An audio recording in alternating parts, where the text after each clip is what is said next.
ಭಗತ್ ಸಿಂಗ್ ಭಾರತ ಸ್ವಾತಂತ್ರ್ಯ ಸಂಗ್ರಾಮದ ಕ್ರಾಂತಿಕಾರಿ ಮತ್ತು ಭಾರತದ ಮೊದಲ ಮಾರ್ಕ್ಸಿಸ್ಟ್ಗಳಲ್ಲೊಬ್ಬರು.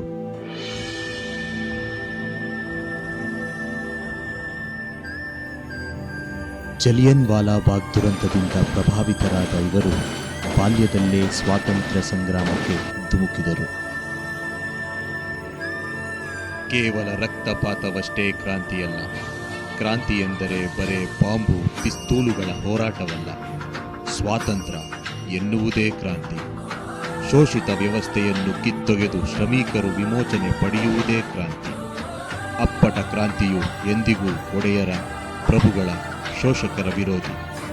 ಭಗತ್ ಸಿಂಗ್ ರಾಷ್ಟ್ರೀಯ ಭಾವನೆಗಳನ್ನು ಪ್ರಚೋದಿಸುತ್ತಿದ್ದರಿಂದ ಬ್ರಿಟಿಷರು ನಿಷೇಧಿಸಿದ್ದ ರಾಷ್ಟ್ರೀಯ ನಾಟಕ ಕೂಟದ ಸಕ್ರಿಯ ಕಾರ್ಯಕರ್ತನಾಗಿದ್ದುಕೊಂಡೇ ತಾನೂ ಸಹ ಹಲವಾರು ಪಾತ್ರಗಳನ್ನು ನಿರ್ವಹಿಸುತ್ತಿದ್ದರು. ಕಾನ್ಪುರದಲ್ಲಿ ಚಂದ್ರಶೇಖರ್ ಆಜಾದ್ರಂತಹ ಕಾರ್ಯಕಾರಿಗಳ ಸಂಪರ್ಕ ಪಡೆದರು. ಇನ್ನ ಏನು ಮುಗ್ದಿಲ್ಲ ಪಂಡಿತ್ಜಿ, ಸಾವು ದೇಹಕ್ಕಷ್ಟೇ, ಆದರ್ಶಕ್ಕಲ್ಲ. ಎಲ್ಲಿವರೆಗೂ ನಮ್ಮ ಆದರ್ಶ ಜೀವಂತವಾಗಿರುತ್ತೋ ಅಲ್ಲಿವರೆಗೂ ನಮ್ಮ ಪಾರ್ಟಿ ಜೀವಂತವಾಗಿರುತ್ತೆ. ನಾನು ರಾಜ್ಗುರು, ನಾನೊಬ್ಬ ಎಕ್ಸ್ಪರ್ಟ್ ಶೂಟರ್. ಇದ್ರೆ ನಿಮ್ ಜೊತೆ ಇರ್ತೀನಿ, ಸತ್ರ ನಿಮ್ ಜೊತೆ ಸಾಯ್ತೀನಿ.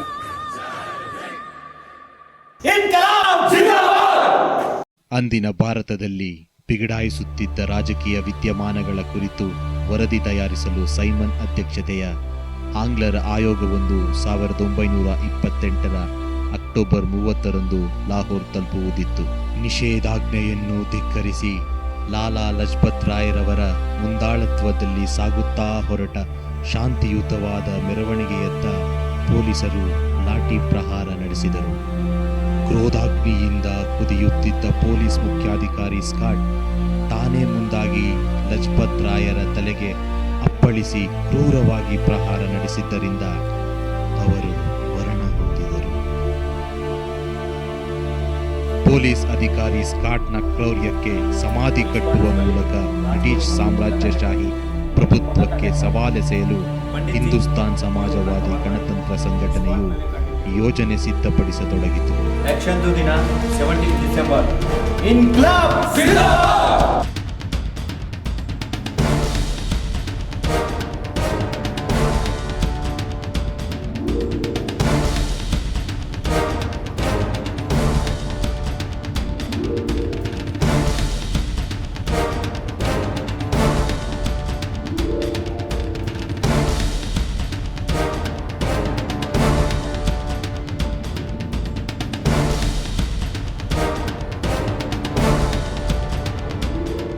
ಪಂಜಾಬ್ ಸಿವಿಲ್ ಸೆಕ್ರೆಟೇರಿಯಟ್ ಕಚೇರಿಯಿಂದ ಹೊರಬಂದ ಪೊಲೀಸ್ ಸಹಾಯಕ ಸೂಪರಿಂಟೆಂಡೆಂಟ್ ಜೆ.ಪಿ. ಸ್ಯಾಂಡರ್ಸನ್ನನ್ನು ಸ್ಕಾಟ್ ಎಂದು ತಪ್ಪಾಗಿ ತಿಳಿದು ಅಲ್ಲಿಯೇ ಅಡಗಿ ಕುಳಿತಿದ್ದ ಭಗತ್ ಮತ್ತು ರಾಜ್ಗುರು ಇಬ್ಬರು ದೈತ್ಯರಂತೆ ಎದುರಾಳಿಯ ಮೇಲೆರಗಿ ಗುಂಡಿನ ಸುರಿಮಳೆಗೈದರು.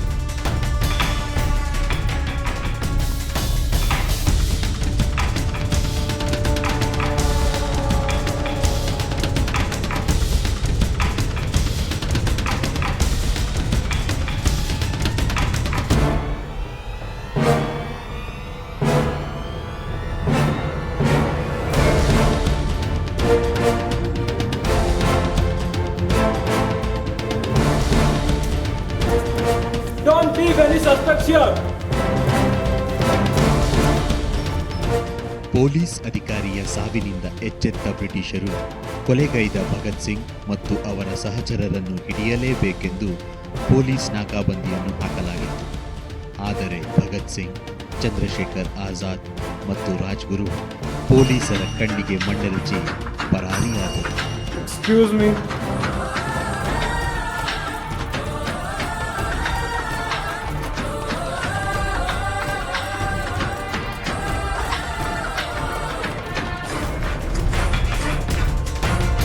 ಓಂ ನಮಃ ಶಿವಾಯ.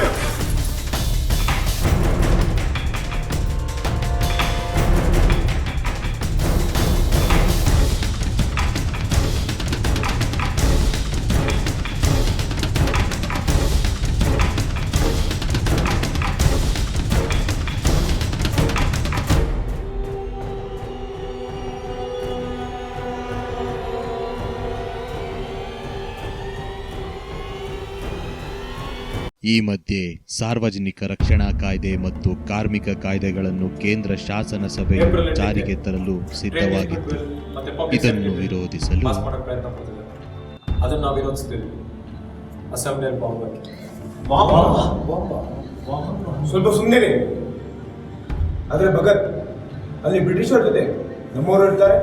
ಬಾಂಬ್ ದಾಳಿಯಿಂದ ಯಾರ ಜೀವಕ್ಕೂ ಅಪಾಯ ಆಗದಂತೆ ನೋಡ್ಕೊಂತೀವಿ. ಇದು ಮಂಕಾದ ಬ್ರಿಟಿಷರ್ಗೆ ನಾವು ಕೊಡ್ತಿರೋ warning.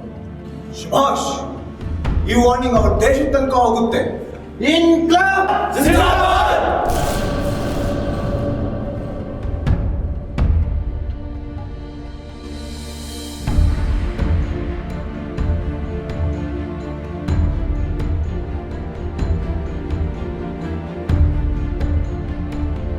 By the special powers vested in the hands of His Excellency the Viceroy of India, I proclaim the Public Safety Bill passed as law.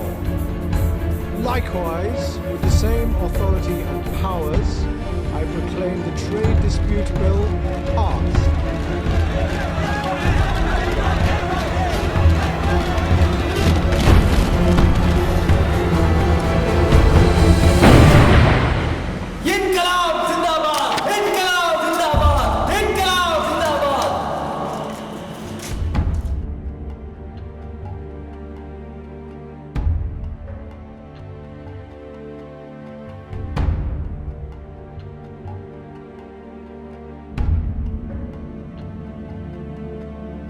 ಈ ಬಾಂಬ್ನ ಯಾರನ್ನೂ ಸಾಯಿಸಕ್ ಹಾಕಿಲ್ಲ. ಇದೊಂದು ವಾರ್ನಿಂಗ್ ನಿಮ್ಮ ಬ್ರಿಟಿಷರಿಗೆ, ನಿಮ್ಮ ಟೈಮ್ ಮುಗಿತಾ ಬಂತು ಅಂತ, ಹಾಗೂ ಟ್ರೇಡ್ ಡಿಸ್ಪ್ಯೂಟ್ ಬಿಲ್ ಮತ್ತೆ ಪಬ್ಲಿಕ್ ಸೇಫ್ಟಿ ಬಿಲ್ ಪಾಸ್ ಮಾಡ್ತಾ ಇರೋದಕ್ಕೆ. Whatever the accused says, the intention behind the bomb was caused to death. Therefore, I award a severe punishment, transportation life for both the accused.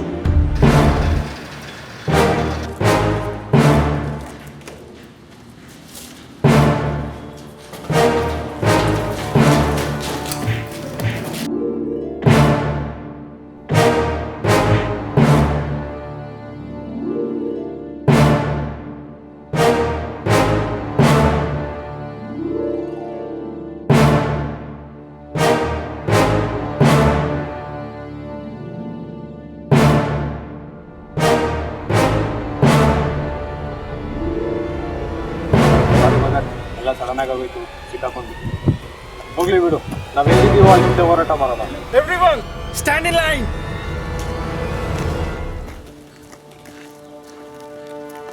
Bring him.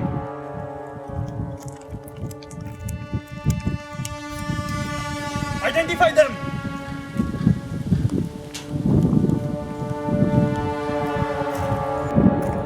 Kishore Lal, Ajay Ghosh, Gaya Prasad, Jaidev Kapur, Batukeshwar Dutt, Bhagat Singh.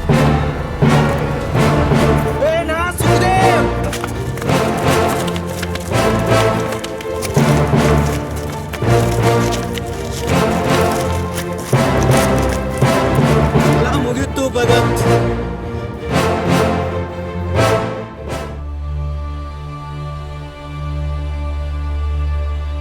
Lahore central ಜೈಲಿನಲ್ಲಿ ಭಗತ್ ಸಿಂಗ್ ಉತ್ತಮ ಸೌಲಭ್ಯಗಳಿಗಾಗಿ ಉಪವಾಸ ಸತ್ಯಾಗ್ರಹ ಹೂಡಿ ಬಂದಿಗಳಿಗೆ ಸ್ವಲ್ಪ ಮಟ್ಟಿಗೆ ಆಹಾರ ಮತ್ತು ಓದಲು ಬೇಕಾದ ಸೌಲಭ್ಯ ಒದಗಿಸುವಲ್ಲಿ ಸತ್ಯಾಗ್ರಹವು ಯಶಸ್ವಿಯಾಯಿತು.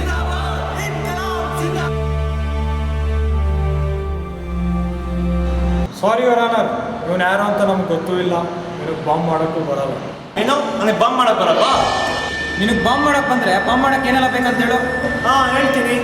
Gun cotton. ಬಾಂಬ್ ತಯಾರಿಸುವ ಕಲೆ ಕೇವಲ ಭಗತ್ ಸಿಂಗ್ ಮತ್ತು ಅವರ ಸಹಚರರಿಗೆ ಮಾತ್ರ ತಿಳಿದಿತ್ತು. ಅದನ್ನು ಇಡೀ ದೇಶಕ್ಕೆ ತಿಳಿಸಬೇಕೆಂದು ನ್ಯಾಯಾಲಯದ ಮೂಲಕ ಶರಣಾಗತಿಯಾದ ತನ್ನ ಸಹಚರನಿಂದಲೇ ಬಾಂಬ್ ತಯಾರಿಸುವ ವಿಧಾನವನ್ನು ಇಡೀ ದೇಶಕ್ಕೆ ತಿಳಿಸಲಾಯಿತು. ಈಗ ನನಗೆ ಬರಲ್ವಾ? ಓಕೆ ಯುವರ್ ಆನರ್, ನಿಮಗಿನ್ನೇನು ಕೇಳೋದಿಲ್ಲ. ಇಷ್ಟು ದಿನ ಬಾಂಬ್ ಮಾಡೋಕ್ಕೆ ನಮಗಷ್ಟೇ ಬರ್ತಿತ್ತು, ಈಗ ದೇಶಕ್ಕೆಲ್ಲ ಗೊತ್ತು.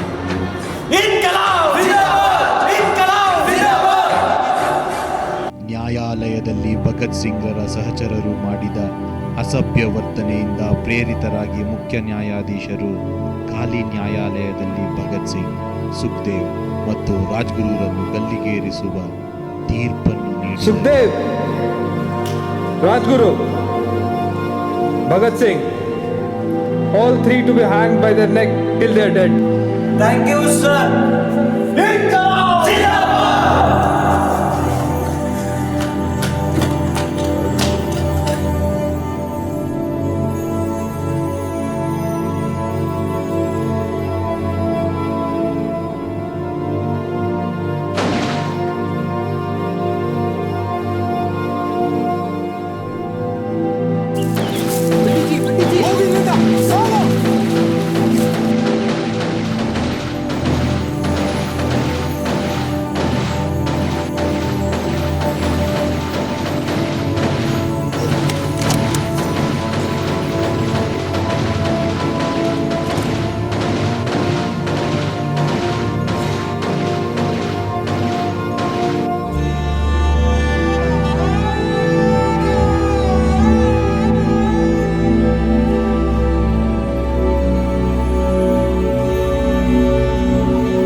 ಸಾಯುವ ಕೆಲವೇ ನಿಮಿಷಗಳ ಮೊದಲು ಪ್ರಾರ್ಥನೆಯಂತೆ ಭಗತ್ ನುಡಿದ ಮಾತುಗಳು ಎಂಥವರನ್ನು ಕೆಚ್ಚದೆಯ ಉತ್ತುಂಗಕ್ಕೇರಿಸಬಲ್ಲವು. ಮೊದಲು ನಿಮ್ಮ ವೈಯಕ್ತಿಕತೆಯನ್ನು ನುಚ್ಚು ನೂರು ಮಾಡಿ, ವೈಯಕ್ತಿಕ ಸುಖದ ಕನಸನ್ನು ಭಗ್ನಗೊಳಿಸಿ, ನಂತರ ಕೆಲಸ ಮಾಡಲು ತೊಡಗಿ. ನೀವು ಒಂದೊಂದೇ ಅಂಗುಲ ಮುಂದಕ್ಕೆ ಸಾಗಬಹುದು. ಅದಕ್ಕೆ ಧೈರ್ಯ ಬೇಕು, ದೃಢ ನಿರ್ಧಾರ ಬೇಕು, ನಿರಂತರ ಪರಿಶ್ರಮ ಬೇಕು. ಯಾವ ಕಷ್ಟ ಕಾರ್ಪಣ್ಯಗಳು ನಿರಾಶೆಗೊಳಿಸುವುದಿಲ್ಲ, ಯಾವ ವೈಫಲ್ಯಗಳು ನಿಮ್ಮನ್ನು ಕಂಗೆಡಿಸುವುದಿಲ್ಲ. ತ್ಯಾಗ ಮತ್ತು ನರಳಾಟಗಳ ಅಗ್ನಿದಿವ್ಯವನ್ನು ಹಾದು ನೀವು ವಿಜಯಶಾಲಿಯಾಗುತ್ತೀರಿ. ಈ ವೈಯಕ್ತಿಕ ಗೆಲುವುಗಳು ಕ್ರಾಂತಿಯ ಬಹುದೊಡ್ಡ ಆಸ್ತಿ.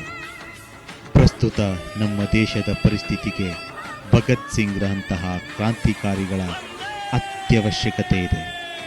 ಭಗತ್ ಸಿಂಗ್ ಮತ್ತೆ ಹುಟ್ಟಿ ಬಾ.